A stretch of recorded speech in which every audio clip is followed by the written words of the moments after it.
बहुत समय पहले की बात है। सहारनपुर नामक शहर में एक सुंदर परी रहती थी। वह बर्फ की तरह बिल्कुल सफ़ेद थी, इसलिए सब उसे सफ़ेद परी कहते थे। उसकी 3 सहेलियाँ और थीं, जिनका नाम लालो, पीलो, गुलाबो। चारों सहेलियाँ एक साथ रहती थीं। वे एक साथ ही सब काम करती थीं और वे एक साथ ही सोया करती थी। एक दिन खूब गर्मी पड़ रही थी। वे चारों आपस में बात कर रही थी। फिर सफ़ेद परी ने कहा कि चलो आज कहीं दूर घूमने चलते हैं। तो वे सब कहने लगी कि ठीक है, चलते हैं। फिर वे गुनगुनाती हुई कहने लगी, चलो आज वहाँ चले जहाँ चांद की रोशनी हो, जहाँ हरियाली फैली हुई हो और जहाँ ठंडी झील हो, उसमें नहाएंगे हम। फिर चारों सहेलियाँ उड़कर दूसरे देश में पहुँच जाती है। उस देश का नाम हरमन था। नील देश में फूलों के बहुत सारे बगीचे थे। परियों ने देखा कि बगीचे के बीच एक बहुत ही सुंदर महल है और पास में ही एक झील भी है। फिर चारों परियां फूलों के एक बाग में आ जाती है और वहाँ हरी हरी घास पर लेट जाती है और वहाँ लेटकर वे सुकून की सांस लेती है और कुछ देर बाद वे फूलों के साथ खेलने लगती है। उन्हें खूब मज़ा आता है। फिर पीलो बोली कि मैं बहुत थक गई हूँ, चलो अब झील में नहा लेते हैं।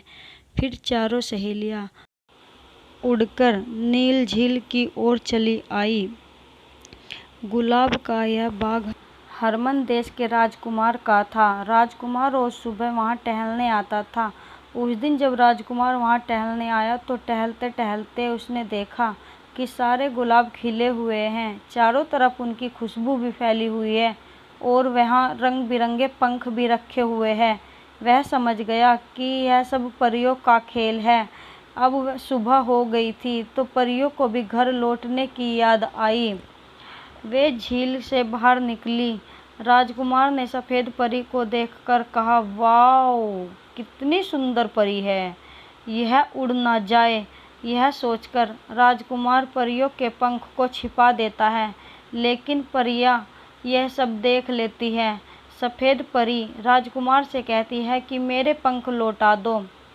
राजकुमार ने लौटाने से मना कर दिया और बोला कि तुम मेरे साथ खेलो, तुम मुझे बहुत सुंदर लग रही हो, चलो मेरे साथ खेलो। परी को भी राजकुमार बहुत अच्छा लगा। परी ने धीरे से बोला, राजकुमार, मैं अपनी सहेलियों को नहीं छोड़ सकती हूँ। राजकुमार ने कहा, मेरे 3 भाई और हैं, तुम्हारी सहेलियाँ उनके साथ खेल लेगी। फिर परियां बोली कि ठीक है। फिर चारों परियों ने अपने रंग बिरंगे पंख झील में डुबो दिया और परियां हमेशा के लिए राजकुमारों के साथ महलों में हंसी खुशी रहने लगी। तो दोस्तों, आपको हमारी कहानी कैसी लगी कमेंट में ज़रूर बताएं।